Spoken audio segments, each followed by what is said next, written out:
Welcome to a new home tour in Florida. Today we are in Summerfield, which is in Marion County, not too far from Ocala. We're checking out this awesome 3-bedroom, 2-bathroom home, just under 1,500 square feet. And I see a lot of houses under $300,000 brand new, but this has got to be one of the nicest houses with the best finishes, just under $280,000.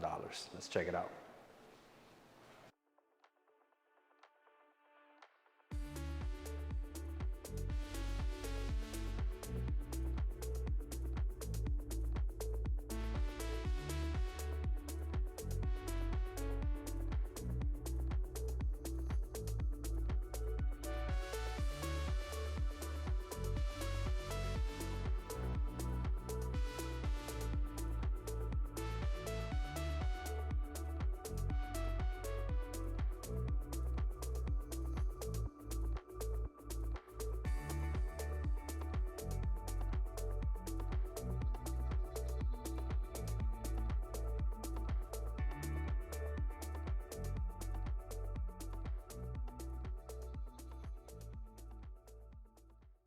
The property we're touring today has no HOA and no CDD, and it's sitting on a .22 acre lot. The home itself is just under 1,500 square feet, and the asking price right now is just under $280,000. What do you think about the outside of this home? If this is your first time watching one of my videos, my name is Joe Denny Ogando. I'm a Central Florida realtor. I'm also a mortgage broker as well, licensed. So I'm able to help you with your mortgage needs as well as your real estate needs. On this channel, we go over all things real estate, new construction, resale homes, home buying tips, home selling tips, all sorts of valuable content for your real estate search in and all of Florida. So I originally moved from the Bronx, New York. I also lived in Manhattan for some time, and now I live in Florida. So I'm an expert at relocating clients from different parts of the country and even different parts of the world as well.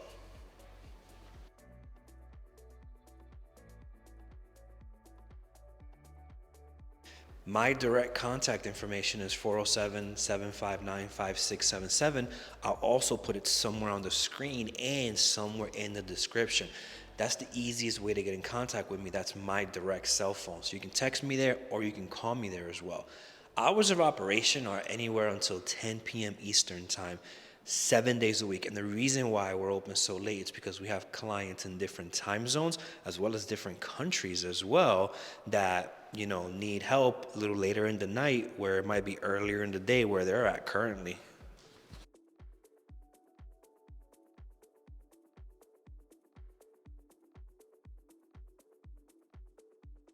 All right, so we are at the beginning of the tour. Well, the beginning was outside, but now we're inside. So what I really like about this property is that the developer spared no expense. They have super nice light fixtures, ceiling fans, upgrades. Even this flooring is not the cheap stuff, and you're able to get all this for under $300,000. Now we're working with just under 1,500 square feet, so we're at 1,453, and this is going to be the entrance. You got an open floor plan when you first walk in, and this will be your living room here, when the kitchen is right over there, and right where the cameras are right now would be the dining area. There's a chandelier right over there.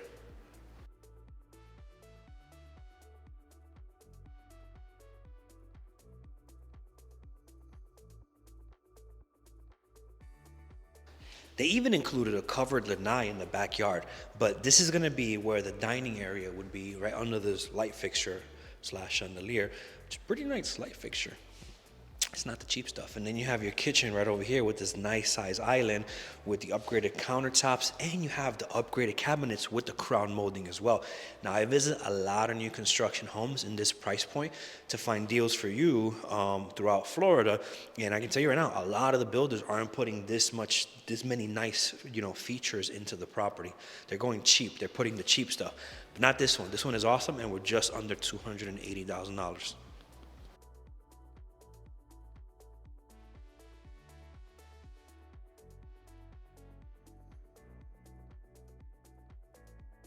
This side of the house, we're gonna have bedrooms 1 and 2, and you're gonna have a full bathroom. We're working with 3 bedrooms and 2 bathrooms here, and on the other side of the house, you have the primary with the walk-in closet as well.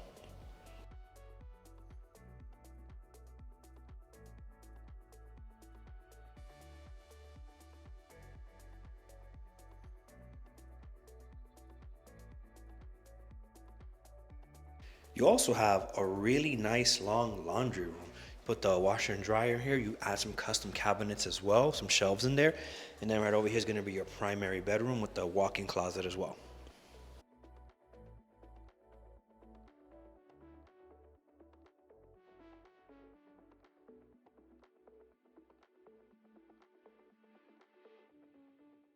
I wanted to talk about where we are in Florida right now. So we're in Summerfield, we're in Marion County, and I have some notes here to let you know where we're at right now.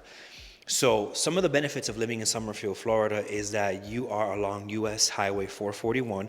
So you have access to cities like Ocala, the villages, and then you also have access not too far from Orlando. Gainesville's not too far from here as well.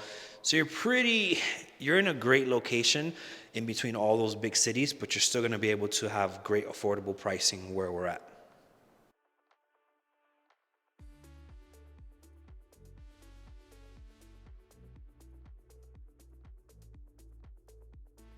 One of the fastest growing, retirement communities in the country or maybe even in the world is the villages. So Summerfield has very close proximity to the villages.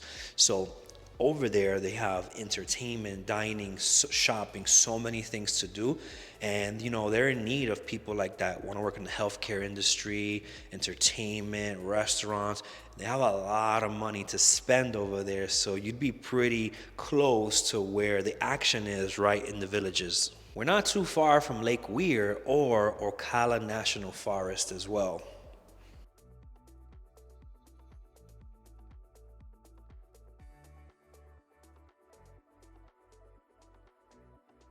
Somebody that wants to live closer to the attractions would probably move to the Orlando, Davenport, Claremont, Winter Garden area. But if you want to be where the prices are much better and you don't want to be more than, let's say, 2 hours away, you would be in this area here. So you're about 2 hours away, up to 2 hours away from the Disney area, an hour and a half away from the Universal Orlando Resort area. And Epic Universe is going to be about an hour and a half away from here as well. That's coming in 2025. And then I guess one of the best things about this area is the community. So they have farmers markets, they have festivals over here, community events. They have massive Facebook pages as well where you can click in and basically talk to neighbors and see what's going on, different yard sales as well. So I think, for the price point and if you want that nice community feel, Summerfield might be a great place to look. Now, let's head back to the studio so we can talk more about what the process is like buying a home. All right, so we're back at the home studio for a little bit. For those of you who have seen my videos before, you know what I'm about to talk about, so you can finish the video now. For those of you who are new here, this is where we're gonna talk about the steps of buying a home, some of the numbers associated with that, and as well as some things to look at as far as life expectancy goes with some of the big items. So as far as some of the steps when you're buying a home, one of the first steps is consulting with a real estate agent like myself. We're able to put together a synopsis of what you're looking for, your time frame, budget, and especially with someone like me, I'm also able to help you with your mortgage needs. I'm also a licensed mortgage broker account executive. So with one credit pool, I'm able to shop multiple lenders at one time to see what type of programs you qualify for, what type of options there are, if there's any down payment assistance programs. We have all sorts of different programs being a mortgage broker. So after we get past that initial consultation of kind of seeing what you're looking for, and some of my clients call me from other states, so this could be a Zoom call, this could be a phone call, but there's a lot of times where someone calls me, right? They're hyped up, they saw my video on a weekend and they call me and they're like, oh, I'm looking for this, start sending me this, and then completely ghost. And then there's times where we take the extra step of doing that consultation and actually talking about the goals and everything, and those relationships have blossomed into actual transactions, and those nurtures were so much better. So depending on how motivated you are, I'm gonna pick up the phone or call you back, but you get to decide where it goes next, where it's just a property list being sent to you that doesn't go anywhere because you have 30 different realtors sending you property lists, or if you actually need someone like me who sold hundreds of homes, is also in the mortgage industry as well as the real estate industry, and actually knows what they're doing and have gone through many different scenarios where I might have, a thing or two I can, help you with on your journey. So you get to decide that. But basically, you first want to do that consultation and talk about what the needs are. Then we want to start putting the property list together, tailored to like how, what you're looking for. And I do this two ways. I have an automated search and I have a manual search. Sometimes the automated search goes out too many times where it ends up in your junk or spam folder.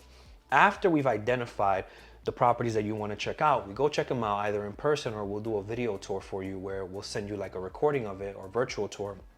And then we want to negotiate the offer. So those steps are, consulting with an agent, putting the property search together, getting pre-approved if you need to, or having your proof of funds ready, seeing the properties, negotiating an offer. Then we get into the contract. Now we're helping you handle the communications between the title company, the home inspectors, the appraisers, the lenders, the surveyors, everyone that's involved in the transaction. So you want to get a home inspection within the first week, as well as start the escrow file with the title company.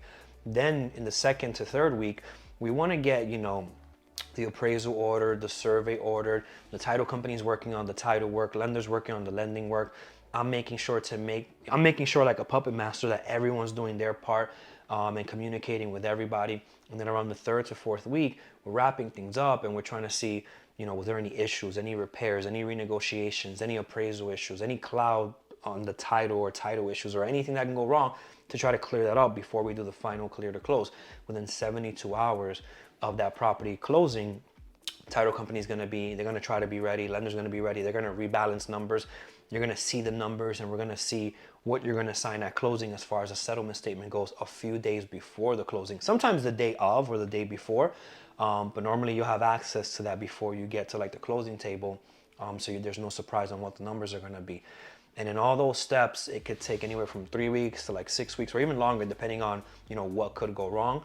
And who you work with does matter, because sometimes we can kind of like see in advance, this might be an issue. For example, I went to a property and I saw that one of the panels on the electrical was outdated. And I simply made a comment that this might need to be replaced and it might cause insurance issues. And lo and behold, yes, it caused insurance issues. And then that property was still on the market like a few months later also, because the seller was trying to truly sell it as is. And we were trying to explain that in its current condition, it's not insurable to new standards. So who you work with does make a difference on sometimes how the journey is going to go. Now, when it comes to life expectancy on some of the items on the house, I have like a pamphlet here, which an inspector gave me, kind of like detailing what the life expectancy is. Now, this can change based on, how you maintain those items and everything. But something to keep in mind when you're buying a resale home or even a new construction home is the life expectancy of a roof can be anywhere from 12 to 15 years if it's shingles. So sometimes you'll get it like pressure washed or cleaned up real good, but the inspector's job is to determine how much life is left on that roof. And if there's not a lot of life left on it, the insurance companies might give you issues when you're trying to buy the home, trying to reinsure that. So the current coverage doesn't just disappear. For example, the new coverage might not be an option if there's not much life left on it. There's many different ways to negotiate a roof. Sellers can go and get it replaced. They can throw a concession on the deal. If the house appraised for higher than what you're buying it for, we can raise the price of the house, ask for some concessions back. The seller nets the same amount of money, and you're able to finance or walk out with cash at closing to do some of those repairs that you want to do. Now, getting insurance temporarily sometimes is an issue as well if you have one of those big items that need to be addressed, but we have our workarounds that we've done before. So as far as like roofs go, 12 to 15 years. If it's a standard shingle, if it's a metal roof, you got up to 60 years coverage there, 60 years. Now, as far as cooling goes, central air, 10 to 15 years, depending on how you maintain it. We had one instance where we showed the house and the HVAC was like 29 years old, but that thing still ran smooth. So what the seller did was they basically added a home warranty to the equation just in case if it goes bad in the first 12 months, because they were not going to replace it. If they kept maintaining it every year and got, parts replaced and everything, they just were not going to pay the expense to get that fixed. And it was almost a deal breaker, but it was working perfectly fine, and the buyer was okay with getting a home warranty on it. Now, as far as plumbing goes, if the property's on septic or well, septic, the sewer pump, 5 to 10 years, and then the well pump, about 10 years. So when you're buying a property with septic or well, you want to get those inspected as well. It will cost more money to get those inspections, but trust me, it could save you some money if there's potential issues that you can't see at the moment, to negotiate that before the deal is closed. So it's worth it, in my opinion, to pay for those extra inspections. And then as far as appliances go, a dishwasher could last 5 to 12 years, a dryer 10 to 25 years, garbage disposal 5 to 12, oven range 15 to 20, and a washing machine 5 to 15 years. Those are some of the life expectancy of some of those items throughout the house, for you to keep in mind when you're buying a property. Now, always consult with a professional inspector to actually check the property out, obviously, to get their opinion on that. Now, as far as like what it costs to buy a home, I have in front of me a settlement statement from a recent closing that we did, and I wanted to go over what's going to be outlined on this document that you're going to sign at closing. So you're going to have the section with the financials first, which is going to show the sale of the property price, any deposits, any loan amount. So what you're buying it for, what deposit you put down, and then what the mortgage is going to be on it, if there is one. That's going to be right there. Prorations and adjustments. So any county taxes are there, HOA assessments are there, anything that has to do with the prorations or adjustments are going to be there. The next section is going to be loan charges. That's where you're going to see any points, origination fees, underwriting fees, flood certification, tax certification, prepaid interest, and then you have loan charges and other loan charges. Impounds are next. So we have homeowners insurance in there as the impounds, and then title charges are going to be on the next section. And then we're going to have commissions. Depending on when you're watching this video, if it's before August 17th, 2024, commissions are being handled a certain way. And then after August, or on August 17th and after, commissions are being handled a different way. And they're going to be paid out a little bit differently. It's going to be negotiated up front with the buyers, because for a long time, the sellers were the ones that just flat out paid the commission. Now they're changing some of the rules up, and I'm not a lawyer or anything, but we have our ways of how we're going to navigate those waters when the time comes. Depending on when you're watching this video, the way that the commission is being paid out can change. So that's something your buyer's agent or me would negotiate directly with you. Commissions is next. Government recording and transfer charges, any payoffs on the mortgage is going to be next, and any miscellaneous fees. Now, one of the things that's very confusing when you're buying a house is property taxes and homeowners insurance. So what happens is, when you're buying a property, the property taxes are going to be prorated between the seller and the buyer. And the scary part is that a lot of people see it as, oh, the taxes went up. Well, no, the taxes were reassessed eventually after you bought the property. So what happens is, sometimes homes don't go for sale for a very long time, and they're at a certain, rate with their taxes, or, tax amount every month. And then after some years of the home being sold, the current tax rates or whatever are going to be higher. So when the home gets reassessed about a year later, the property taxes are going to adjust to what they should be. And it scares a lot of people, because that means that the numbers are going up. Because a lot of times when you're buying homes, a lot of times they're a little bit higher. You're buying it at a higher price than what they sold before. There are some times in like the luxury market where you're buying houses that were super expensive and they get super low, but based on my history and my sales, our averages are like 350K price points. We've sold over $34 million in homes, and at an average of like 350. Those are like gonna be like scenarios where they appreciated as we help those buyers buy those. Not too many scenarios where they depreciated. So the property taxes get adjusted up. And what happens after that is the homeowner's insurance is also charged up front. So property taxes, homeowner's insurance is charged up front to get paid out at closing. But then your mortgage is due about a month or two later, and you're going to see it again monthly now, property taxes and insurance, and that confuses people. But what's happening is they're prepaying it now for the next payment for the following year. And the mortgage company is putting that into an escrow account, where at the end of the year or when it's due, they'll then make that payment for you. And what's scary is that if the lender you're working with doesn't escrow the correct amount, then what happens is there could be a shortage when that time comes, and then you'll have to pay the difference at that time. And another thing is, sometimes to make deals work, lenders will just use the current tax bill and not tell anyone that it's gonna readjust. And it could be a scenario where they're super close in DTI for qualifying, and if anyone were to say anything about that, then they may not qualify. So the lender doesn't say anything, and then a year later you get surprised with that bill and it's higher, and you truly can't afford the house anymore. So that's just it's a tragedy that then you have to sell your house or short sell it or rent it out or do something, because you're surprised a year later when you just finished settling into your beautiful home that now it's going to be more expensive.